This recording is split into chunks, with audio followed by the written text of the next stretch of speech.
welcome back to my channel. Hey, welcome. And just like that, we are back this week with another episode. This week's episode was called When in Rome.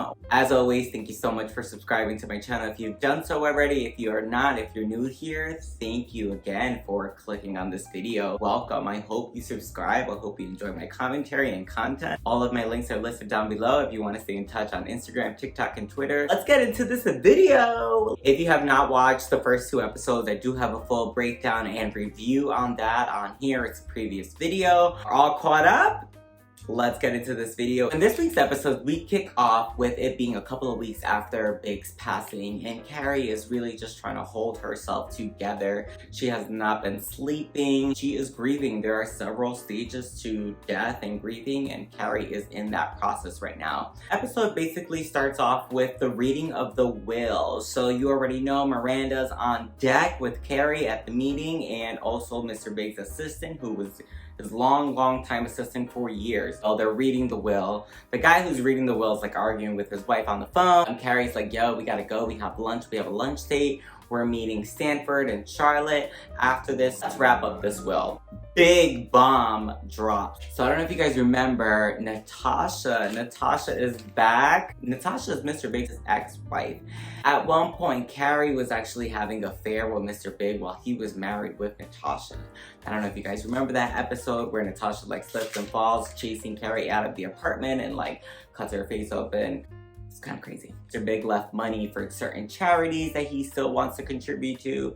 And he also left Miss Natasha $1 million. Could you imagine what Carrie was feeling? Well, let me tell you what she was feeling, because I know a bit. Oh, Mr. Big's assistant is the one that keeps Natasha on the will. She looks at Miranda and she's like, Miranda, do you want to like look at this? Do you want to like tell Carrie like what's going on over here? $1 million. And there's no reason. He just left her $1 million. Like a side note, Carrie's hair looks really good at this meeting. Like it looks really good. Like exceptionally well done hair. Shout out to Carrie's hairstyle. After the will reading, Stanford, Charlotte, Miranda, and Carrie all reunite at this restaurant and they're catching up, and Carrie's just like all distraught. She's like, I don't understand what happened between Mr. Big and Natasha after they divorced, after we got together. Was Mr. Big still in contact with Natasha? Mr. Big have another affair with Natasha while I was married with him?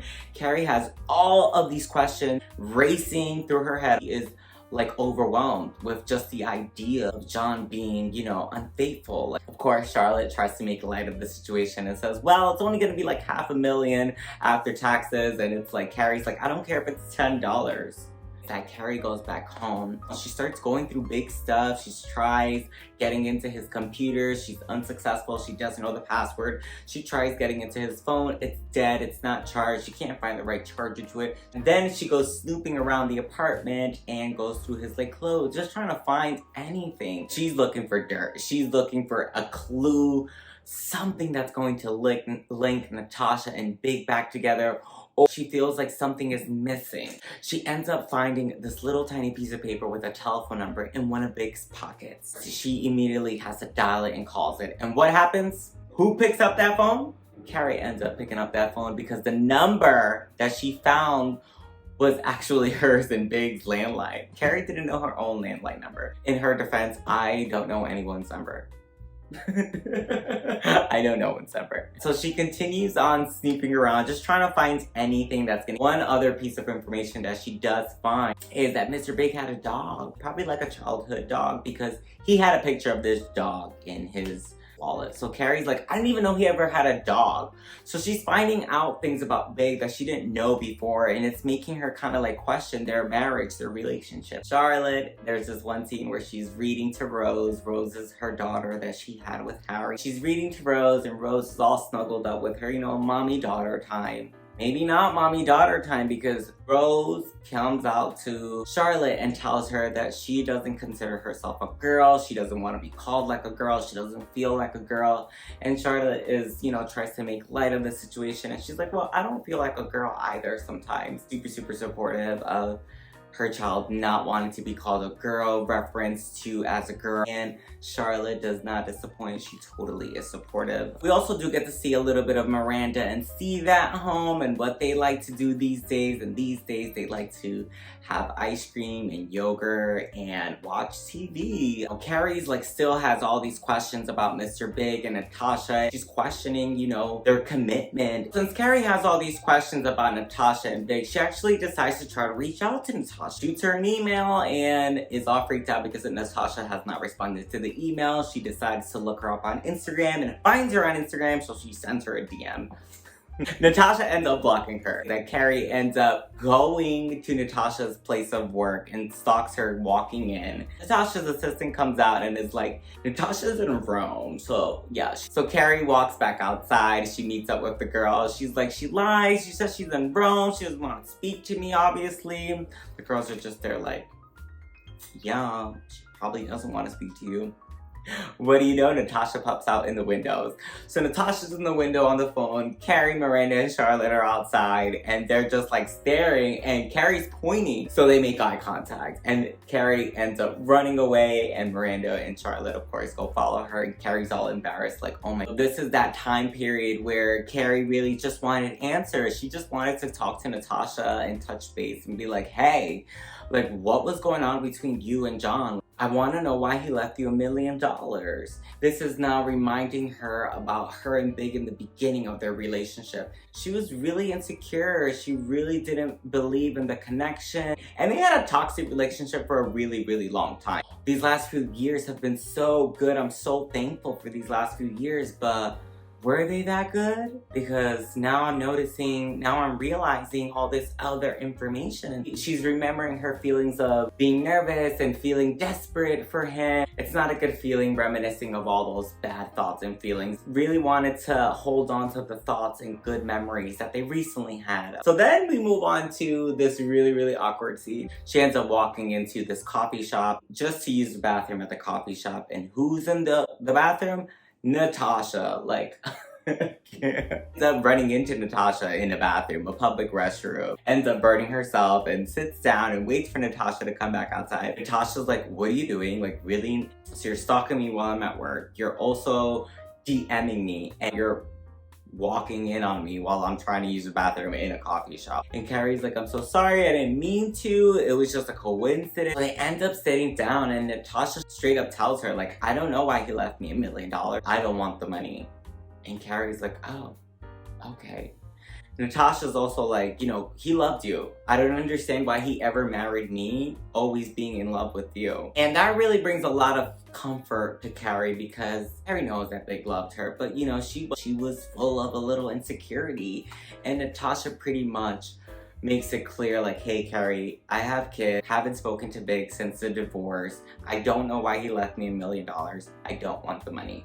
Basically, Natasha wraps that conversation up and tells her like, all right, maybe don't stalk me on Instagram, maybe don't stalk me at work. One of the big scenes of this episode is when they go to Webster Hall and Chase has a show. They are performing tonight at Webster Hall. They're doing a comedy number and Carrie invites the girl. They're having a good old time. Chase is killing it. It's a really nice scene. The girls are in VIP watching the show. There's a full house and Chase is going off about life is all about changing and doing what you want to do. Don't hold yourself back. You can change whenever you want. And I love that scene a lot because I recently made a video about the art of reinventing yourself. If you have not checked out my video about the art of reinventing yourself, I highly suggest you go see that because I always encourage people to grow and to change and to do things differently, switch things up, continue to evolve. I'm all about encouraging people to change, evolve, and grow. Chase is talking about how their family reacted to them coming out. Fully supported them.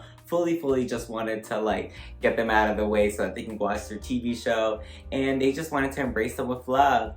You can see Charlotte tear up, and Charlotte's thinking about her daughter really embracing and supporting their child's coming out. I love that. Great storyline. Immediately calls her daughter Rose and tells them, hey, I just wanted to call you and tell you I love you.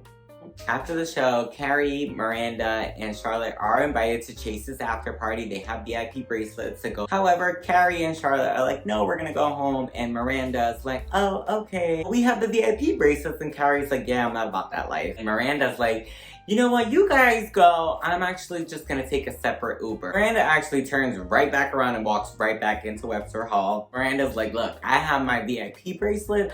I'm out and about. I don't wanna go back home and just sit on the couch and eat ice cream with Steve. So you know what, I'm gonna do something different. I'm gonna stay at the club. Chase literally just had a whole message about changing yourself and reinventing yourself. Miranda's like, I'm wasting no time. I'm staying right here in the club. In episodes 1 and 2, Miranda's doing a lot of drinking before class at 10:45, walking around with purse wine. In this episode, Charlotte also just discovered a couple bottles of like Tito's vodka in Miranda's bag. So she goes up to Chase and she tells Chase like, oh my god, I loved your show, such a good performance, love the message, like I feel that, like I really feel that. I want to change, I'm ready to change. And Chase is like, yeah, you gotta breathe. She offers her a little smoke, and Miranda's like, yeah, I don't really do well with that kind of stuff, so like, I'm good. Chase is like, you need it. You'll be alright. You'll be okay. Here, let me show you. Matter of fact, let me just give you like a shotty. If you don't know what a shotty is. It's basically when someone just puts the joint, the blunt, the L in their mouth and basically gets close to you and blows the smoke in your mouth. A shotty. So Miranda gets a shotty from Chase and she's like all blasted and stuff like that. And that was a really good scene. That was a really funny scene. And I also loved how Chase and Miranda really are acting like their first encounter was not awkward. And in this week's episode, you really see Miranda like really be into them and what Chase is about, Chase's message. She thinks that Chase is funny. I'm curious to see how their friendship is gonna develop. And I'm also really excited to see how Chase's character is gonna be developed. Certainly seems like Miranda does have like a drinking problem, so I know that eventually that has to be discussed, that has to be talked about on the show. And there were no scenes on campus with Miranda this week, which I was a little disappointed. I really wanted to see Miranda back at school. So at the end of the episode, Carrie goes back home to her apartment, ends up deciding like, hey, I'm not gonna go upstairs. I'm actually gonna go take a walk. And she ends up going for a walk and ends up at her old apartment where it all started. And you hear her close out the show by saying, and just like that, I went home. Based off of that and now the previews, it really does seem like Carrie's actually gonna end up moving back into her old apartment. Was no mention of Samantha in this week's episode. I was kind of hoping they'd mention Samantha. Overall, I really did love this episode. Overall, I really did enjoy it. I also really loved seeing Carrie getting more comfortable on the podcast. I really feel like towards the end of this season, Carrie is going to be a spitfire on this show because she's definitely picking up the wittiness from the other two co-hosts. I also really did love the scene between her and Natasha at the coffee shop, just like really touching base, Carrie apologizing to Natasha for, you know, Carrie messed up a lot of Natasha's life with, you know, the affair that she had with Big. So seeing them reunite at the coffee shop and Carrie owning up to those past mistakes, and Natasha also just offering her condolences and also just reassuring and reaffirming to Carrie like, hey, Big loved you. I had nothing to do with him. Ever since our divorce, he loved you. That was a really nice scene. I don't know where Miranda and Steve's relationship and marriage is going, but right now, it's really comfortable, I'll say. Overall, I really did enjoy this episode, and I'm really excited to continue talking about And Just Like That. I'm waiting to see old familiar faces. Why do I feel like they're really gonna go down in their bag and bring out some really great characters? Fingers crossed. I am really hopeful. I can't see them not doing that. Like, I could totally see Carrie reuniting back with like old friends, old girlfriends, old boyfriends, old hookups. I definitely see that happening, but we're really gonna have to stick around and see that's pretty much the rundown on the episode. Until the next vlog, until the next video, until the next review, which will be coming out really soon. Definitely by next Thursday, definitely by next Friday. We shall see.